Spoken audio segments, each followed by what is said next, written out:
alaikum wa rahmatullahi ta'ala wa barakatuh. Ça serait difficile de parler après l'intervention de président des musulmans de France, mais je me suis obligé de parler sur un sujet qui m'a dédié, les liens du sang, liens sacrés. Le messager d'Allah, le prophète sallallahu alayhi wa sallam, nous a informé que le lien de parenté et le dépôt se tiendront sur le côté gauche et droite le jour du jugement auprès de Sirat. Sirat al-Mustaqim, Sirat alladhi قال فيه النبي عليه الصلاة والسلام كل واحد منا سيمر من هذا الصراط. Le pont qui est sur l'enfer, que chaque musulman, le jour du jugement, va traverser ce sirat, tu vas trouver à droite et à gauche deux choses: les liens parentés et le dépôt, l'aman. Le prophète sallallahu alayhi wa sallam nous dit que ces liens de parenté ne vont pas vous laisser partir pour entrer au paradis sans l'interrogation de ces deux. Tursal al-aman wa al-rahim fataquman janbay as-sirat yaminan wa shimal. L'imam al-Nawawi, un savant qui est connu, a dit dans l'explication de ce hadith le fait que le dépôt et le lien de parenté se trouvent sur les côtés du sirat afin de demander leurs droits, nous indiquons l'importance des liens parentés. يقول الله عز وجل يا أيها الناس اتقوا ربكم الذي خلقكم من نفس واحدة وخلق منها زوجها وبث منهما رجالا كثيرا ونساء. Allah dans le Saint-Coran nous a tiré l'attention sur les liens parentés. Il a dit craignez Allah. Craignez Allah et craignez les liens parentés. Parce qu'Allah tabaraka wa ta'ala nous a créés. Il a créé Adam, après Hawa, et après il a fait la descendance. Justement, après il a dit vous faites très attention, les liens parentés, il faut la entretenir. يقول النبي صلى الله عليه وسلم, notre prophète sallallahu alayhi wa sallam, il nous dit que celui qui croit en Allah et au jour du jugement préserve les liens parentés. من كان يؤمن بالله واليوم الآخر فليصل رحمه. فليصل رحمه. Le lien parenté qui était sacré par Allah tabaraka wa ta'ala. Il a dit, le prophète sallallahu alayhi wa sallam, الرحم معلقة بالعرش تقول من وصلني وصله الله ومن قطعني قطعه الله. Et Allah tabaraka wa ta'ala حينما يصلك من يقطعك وحينما يقطعك الله من يصلك. Le prophète sallallahu alayhi wa sallam nous dit que les liens parentés sont accrochés, sont attachés sur le trône, à l'arche.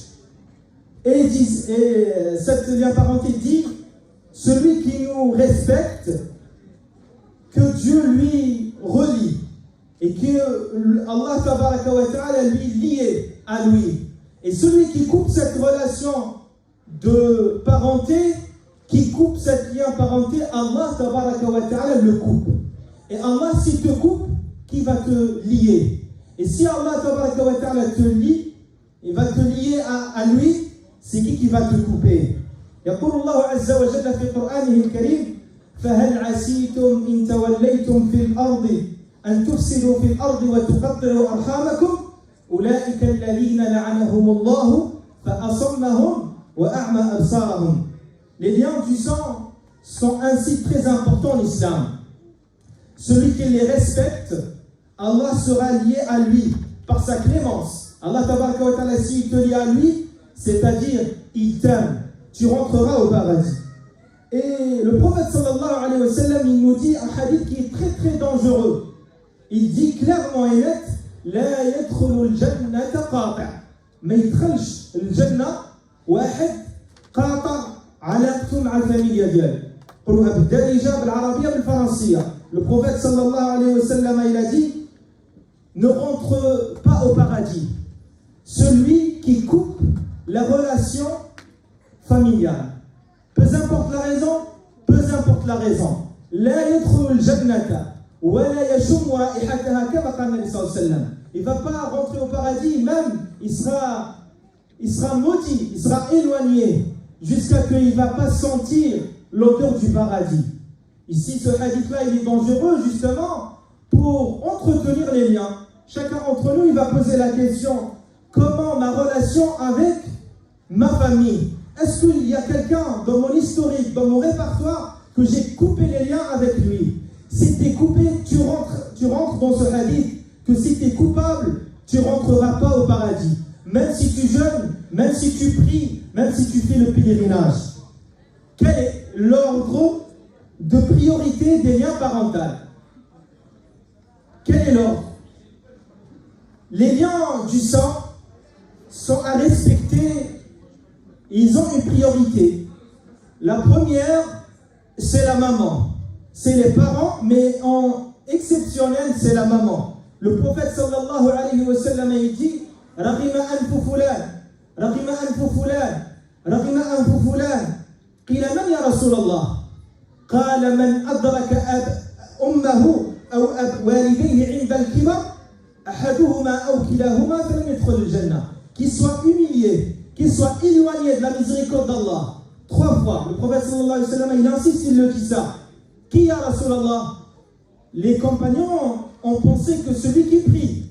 Mais le prophète sallallahu alayhi wa sallam, il a corrigé, il a défini, il a dit qu'il soit humilié, qu'il soit privé de la miséricorde. Celui qui a ses parents dans cette vie, mais il n'a pas profité, il n'a pas bénéficié de cette porte ouverte que les parents sont en vie. An-Nabi sallallahu alayhi wa sallam يقول جنة تحت أقدام الأمهات. Le paradis, c'est sous les pieds de ta maman. Et c'est pour ça le prophète sallallahu alayhi wa sallam, il a dit حينما جاءه الصحابي فسأله من أحق الناس بصحبتي قال أمك قال أمك قال أمك. Le compagnon qui venait voir le prophète sallallahu alayhi wa sallam pour lui poser la question, il a dit j'ai envie d'être bon envers les gens. C'est qui est classé le premier? Il a dit c'est ta maman. Il a dit mais après? Il a dit c'est ta mère. 2 fois, 3 fois, et après il a dit Abouk. Donc les priorités c'est la maman. Le deuxième c'est le père. Un jour, le prophète sallallahu alayhi wa sallam était assis, un compagnon venait le voir. Il lui posera la question, ah ya Rasulallah, mon père a pris tout mon argent. Il a pris tout. Qu'est-ce que je fais pour lui? Le prophète sallallahu alayhi wa sallam il lui dit, Anta wa maluka li abik.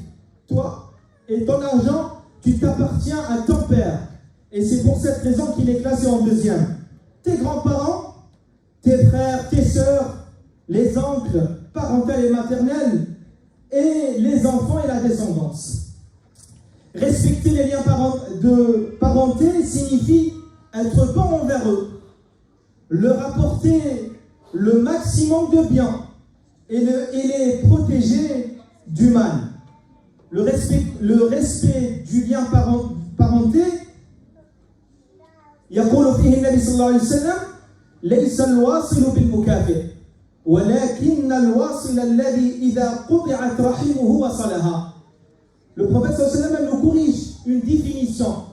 Il a dit celui qui respecte les liens familiaux n'est pas celui qui est bon lorsque l'autre il est bon envers lui. Mon oncle il me rend des visites, moi je le visite. Lui il ne me visite pas, moi je ne le visite pas. Le prophète sallallahu alayhi wa sallam il a dit c'est pas ça le lien parenté.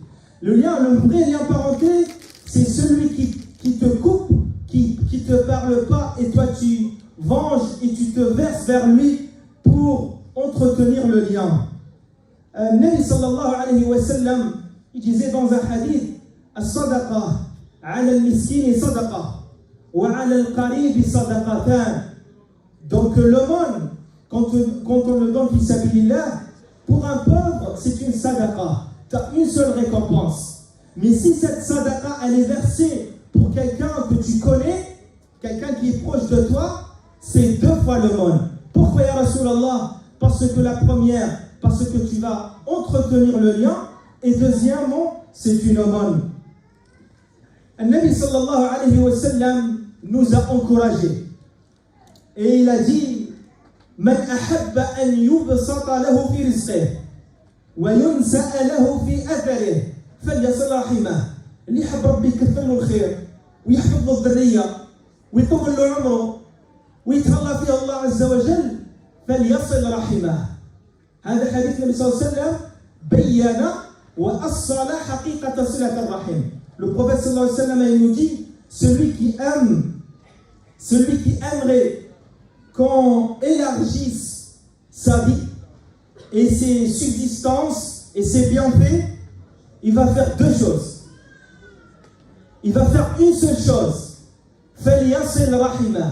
Il va s'occuper de sa famille. Il va tourner la tête, il va prendre son téléphone, il va appeler sa famille pendant les rites. Il va se entretenir les relations avec eux.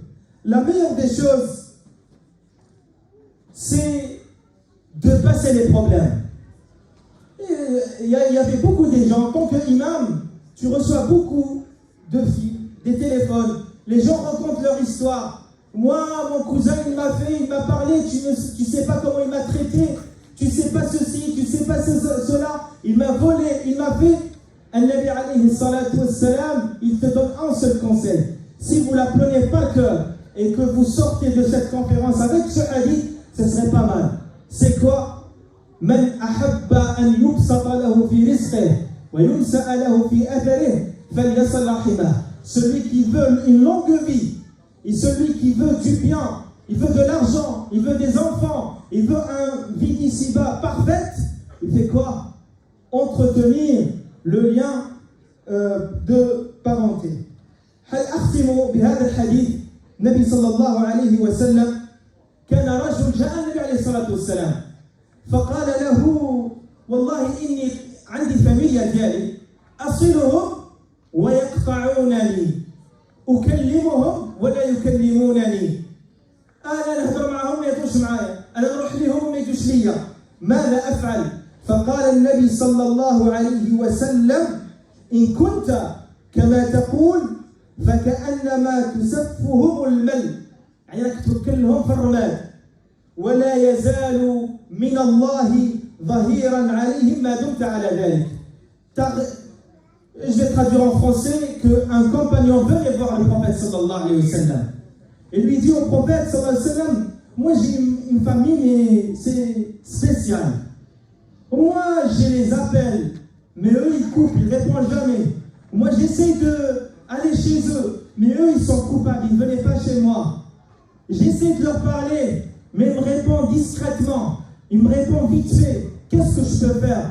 Le prophète sallallahu alayhi wa sallam lui conseille, lui dit une chose, si tu faisais ça, soyez sûr et certain que Allah il est avec toi. Et c'est comme si tu vas les faire nourrir de ramad, c'est le déchet de feu. Yo al-ahibba, je ne vais pas trop tarder parce qu'il y avait un décalage tout à l'heure. قولوا قولي هذا واستغفر الله لي ولكم استغفروه إنه هو الغفور الرحيم.